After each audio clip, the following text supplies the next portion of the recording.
Hello guys, welcome back to a brand new video. এবারে পুরো শীতটা গেল, একবারও পার্ক স্ট্রিটে কিন্তু আসতে পারিনি যে পার্ক স্ট্রিটে বসে কোথাও খাবো দেখে। তো আজকে একটা out and out park street blog হবে। হ্যাঁ, পার্ক স্ট্রিট ফুড ব্লগ, যেখানে কিনা বসেও খাবো, আবার কিছু খাবার বাড়িতে নিয়ে গিয়েও খাবো। আশা করি তোমরা সবাই ভালো আছো, সুস্থ আছো, এবং মাঝে মধ্যে হলেও সুযোগ অনেককে নিশ্চয়ই দেখছো। আমাদের ফার্স্ট ডেস্টিনেশন আজকে টুংফং।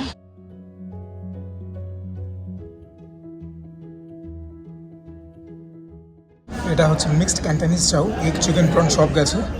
তোমরা জানো যে আমি গ্রেভি নুডলস খুব একটা পছন্দ করি না, বাট গিভেন দ্য ফ্যাক্ট এটা শীতকাল, ভাবলাম একটা অ্যাপারেশন করি। 3 রকমের সস আছে এখানে, sweet chilli sauce, chilli vinegar, 3 রকমের সস না, 3 রকমের কন্ডিমেন্ট, চিলি ভিনেগার, আর এটা হচ্ছে সেই স্পেশাল ওই গ্রিন সস বলো বা চাটনি বলো, যেটা কিনা টুংফংয়ে পাওয়া যায়। তোমাদেরকে আগেও বলেছি টুংফং, কিমলিং, বেজিং এই সমস্তগুলো মালিক এক, ম্যান্ডারিন। তো দেখবে এদের টিপিক্যাল মানে গেটের বাইরে এই দুদিকে দুটো সিংহের মূর্তি থাকে, আর এই গ্রিন চাটনিটা এদের একদম মানে সিগনেচার। তবে এখন তো এটা খেতেই হবে। ভেজিস তো গেছেই, মানে গ্রেভি চাউমিনে যদি ভেজিস না যায় আর কি গেল। গাজর দেখতে পাচ্ছি, বকচয় দেখতে পাচ্ছি, ক্যাপসিকামও গেছে। বেশি কাল বিলম্ব না করে let's take the first fork.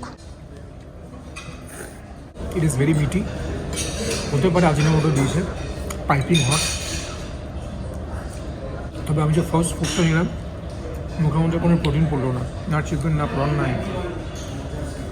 That's a little concerning.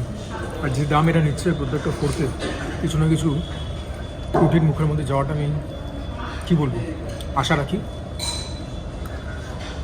Otherwise এটা গ্রেভি চাউমিন যেরকম হওয়া করে সেরকমই কিন্তু নুনটা ঠিকঠাক আছে।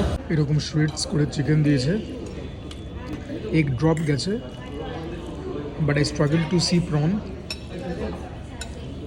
এটা বোধ হয় প্রন, তবে আমি মানে অনুমান করছি যে পরিমাণটা একটু কম প্রোটিনের।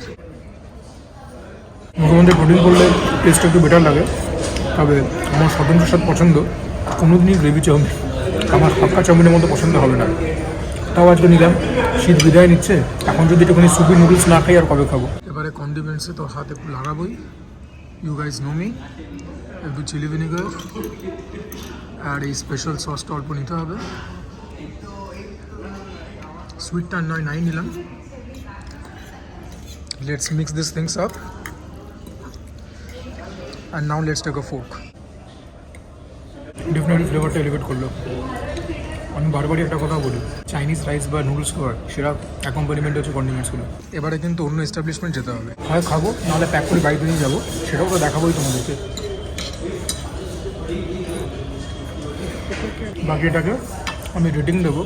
You guys have to keep in mind যে আমি গ্রেভি চাউমিন পুরোটা পছন্দ করি না। ডিসপাইট অফ দ্যাট এটাকে আমি রেটিং দেবো 7.5 থেকে 8। একটুখানি নম্বর কম দিচ্ছি because of lack of protein, and they are charging quite a bit for ইট।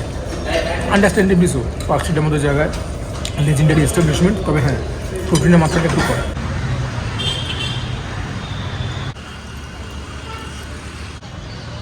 কলকাতা শহর যত ইমপ্রুভ করুক, পার্ক স্ট্রিটের চাপ আনডিনায়েবল। পার্ক স্ট্রিট রয়েছে পার্ক স্ট্রিটেই। এখন চলেছি মুলা রুচের উদ্দেশ্যে, দেখা যাক ডাক পাওয়া যায় কি পাওয়া যায় না।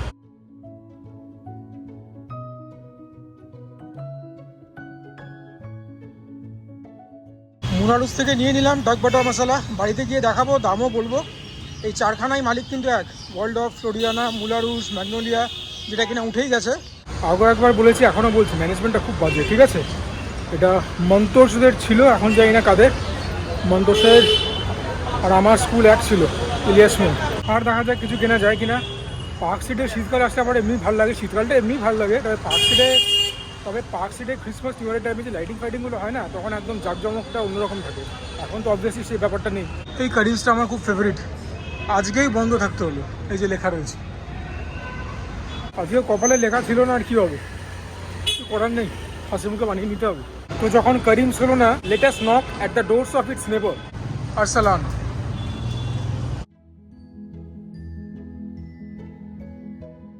তবে এখান থেকেও খাবার নিয়ে বাড়িতে গিয়ে খাবো, একটু তাড়া আছে। আরসালান থেকে নিলাম একটা বাটার নান আর একটা মাটন পাসিন্দা।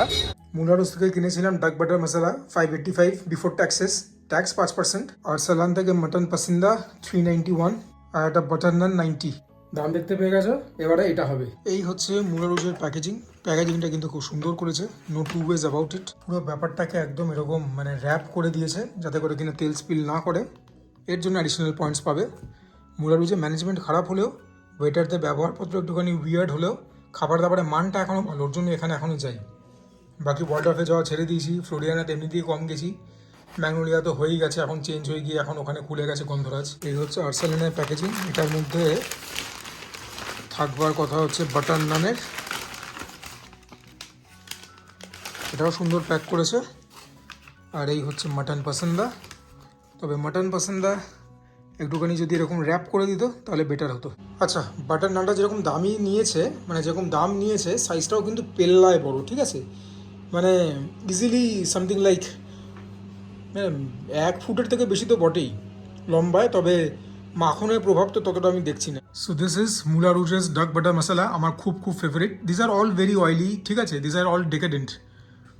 এখানে হচ্ছে মাটন পসন্দা। মাটন পসন্দা আমার ওপিনিয়নে হচ্ছে বোনলেস মাটন চাপ। মাটন চাপ আর মাটন পসন্দার মধ্যে টেস্টে আমি খুব একটা তারতম্য পাই না, যদি মানে হয়েও থাকে তারতম্য, ইটস ভেরি মাইল্ড। আর আমি আগেও বলেছি, এখনও বলছি, আমার খাওয়া বেস্ট মাটন চাপ হচ্ছে রয়্যাল, যেটা পার্কসা কাছে আছে শুধু ওটা। সেকেন্ডে আরসালানের মিটের পোর্শনটা তুলনামূলক বেশি দেয় মাটন চাবে। তবে আমরা আজকে খাবো mutton pasanda. Hopefully this is completely boneless. এখানেও শ্রেডেড থাকে মাটন, যেরকম মাটন চাবে থাকে। Now let's indulge. বাটার নানে কিন্তু সত্যি মানে বাটারটা কোথায় দিয়েছে সেটা মানে দেখতে হবে। প্রথমে কোনটা খাই বলো? প্রথমে চলো এটাই খাই। আমার মনে হয় মাটন পসন্দা লাচ্ছা পরাঠা বা রুমাল রুটি দিয়ে খেলে বেটার হয়। এবার তোমাদেরকে আমি নান দিয়ে খেয়ে বলি কীরকম। দেখতে পাচ্ছ বোনলেস শ্রেডস অফ মাটন। ওইয়া ডেফিনেটলি তোমরা পছন্দা খেলে রুমাল রুটি বা লাচ্ছা পরাঠা দিয়ে খাবে, টেস্ট বেশি বুঝতে পারবে ভালো। ভেজ সিজেন্ড, পরম একটু নোনতা নোনতা, আমার তো খুব ভালোই লাগছে। মাটন একটুখানি নোনতা হলে খেতে বেটার লাগে। আর টেস্টটা অন্তত আর্সেনালে যেটা খাই মাটন চাপের থেকে টেস্ট কিন্তু খুব একটা আলাদা নয়। It's very good, very very good. Recommend করা যেতেই পারে, হাইলি রেকমেন্ড করছি। অ্যাকচুয়ালি এটার মধ্যে দেখাবার তো বিশেষ কিছু নেই। এরকম তোমরা কি বলবো মানে বোনলেস শ্রেডস অফ মাটন পাবে। চামের ক্ষেত্রে আমরা জানি যে খাসির চাবের অংশ থেকে মাটনটাকে নিয়ে পিটিয়ে তারপরে ব্যাপারটাকে তৈরি করে, ওর জন্য হাড়টাকে আলাদা করা যায় না।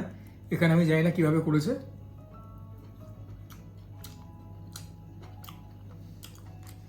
But it's very very tasty. If anything, যদি কোথা থেকে একটুখানি ট্যাঙ্গি এলিমেন্ট অ্যাড করতো মনে হয় ফ্লেভারটা আরও বেটার খুলতো। আদারওয়াইজ দেখতে যতই রগরগে হোক, তেলতেলে হোক, ঝাল কিন্তু নয়, যে কেউ হেসে গেলে খাবে। সুতরাং আরসালানের মাটন পসন্দাকে খুব কমফর্টেবলি 8.5 দিচ্ছি, ঠিক আছে, ইজি 8.5 আর কি, কমফর্টেবল 8.5। ও ক্লিয়ার। এবারে তোমরা দেখো ডাক বাটার মশলা উইথ স্কিন ডাক তৈরি করে, আর একটা পোর্শন যায় আর কি। যাক, প্রথমেই একটা এই পিসটা উঠেছে আর কি, মানে লেগ আর উইং একসঙ্গেই করা আছে। সো ইয়া, চেয়েও ছিলাম যে তোমাদেরকে লেগ পিসটা দেখিয়ে দিই। যদি টেস্টের খুব একটা কিছু হেরফের না করে থাকে এরা উইথ দ্য রেসিপি, বা যদি শেফ না বদলে থাকে, তাহলে পরে মানে এদের duck butter masala is very very good. Once second আবারও বলছি, প্রচণ্ড তেলে একটা প্রিপারেশন, এই মাসে একবার খেলে ঠিক আছে। তাই আমি বলবো মুরারুজের ফোন নাম্বার দিয়ে দেবো, ফোন করে জেনে যাবে যে ডাক পাওয়া যাচ্ছে কি যাচ্ছে না। ওহো, সে যাচ্ছে না স্বাদ, সে যাচ্ছে না গন্ধ।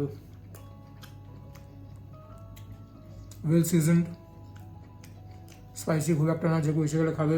অল্প ট্যাঙ্গি এলিমেন্ট আছে, বোধহয় তেঁতুল থেকে এসছে, টমেটো থেকেও হতে পারে, বাট আমি অনুমান করছি তেঁতুল থেকে। বাট বস, জেনুইনলি বলছি, ফিঙ্গার লিকিং গুড। মুরারুজের ডাক বাটার মশলা খাবে, পরে আমাকে কমেন্টে থ্যাংক ইউ লিখবে, সেরকম ব্যাপার। এই যে ডাকটা দেখো, উইথ স্কিন তৈরি করা। এবং হাঁসের মাংস যখনই খাই তখনই বলি, মানে বলতেই হয়, কারণ আমার সব ভিডিওর রোজ যে সবাই দেখবে তা তো নয়। ডাকের মধ্যে একটা স্বতন্ত্র গন্ধ থাকে, মিটটার মধ্যে টাফনেস থাকে, সেটাকে দূর করতে পারাটা খুব চ্যালেঞ্জিং হয়। এবং মুরারুজ তো সেই কাজটা খুব ভালোই করে। আজ কোথাও উন্নত হয়নি, এটা করতে পারার মধ্যে একটা মুন্সিয়ানা আছে। তো যে কারিগর, যে কুক, যে শেফ, হ্যাটস অফ। এই প্রিপারেশনটা 10-এর মধ্যে 12। It is that good. আমার কথা শুনে একদিন খেয়েও মনে হচ্ছে। আগে ফোন করে জেনে নেবে যে ডাক পাওয়া যাচ্ছে কি যাচ্ছে না। ডাক তো সবসময় অ্যাভেলেবেল থাকে না। আর এই ডাক বাটার মশলা তোমরা চাইলে তন্দুর রুটি দিয়ে খেও, চাইলে নান দিয়ে খেও, কুলচা দিয়েও মন্দ লাগবে না, লাচ্চা বারোটা দিয়েও ভালো লাগবে। তবে আমার মনে হয় না রুমাল রুটি দিয়ে খুব একটা ভালো লাগবে বলে। So good. স্কিনটা খেতে নিশ্চয়ই বেজায় ভালো লাগবে। Complete bliss. চলো উপরে চলো। আশা রাখছি তোমাদের ভিডিওটা ভালো লাগলো। যদি ভালো লাগে please consider liking the video, চ্যানেলকে প্লিজ সাবস্ক্রাইব করবে। ভিডিওগুলো বানাতে প্রচণ্ড রকম এফর্ট যায়। Do consider sharing my content with as many people as possible. তোমরা কমেন্ট করবে। And for now this is me Sujoy signing off. তোমরা সবাই ভালো থাকো, সুস্থ থাকো, জমিয়ে খাওয়া দাওয়া করো। তবে এরকম টাইপের খাবার বেশি না খাওয়াটাই ভালো। তার সঙ্গে ওয়ার্কআউটও করো, কারণ এরকম টাইপের খাবার দাবার খেলে ওয়ার্কআউট করতে তো হবেই। যদি এরকম খাবার দাবার না খাও তাহলে ওয়ার্কআউট করবে। Why? Because that is imperative.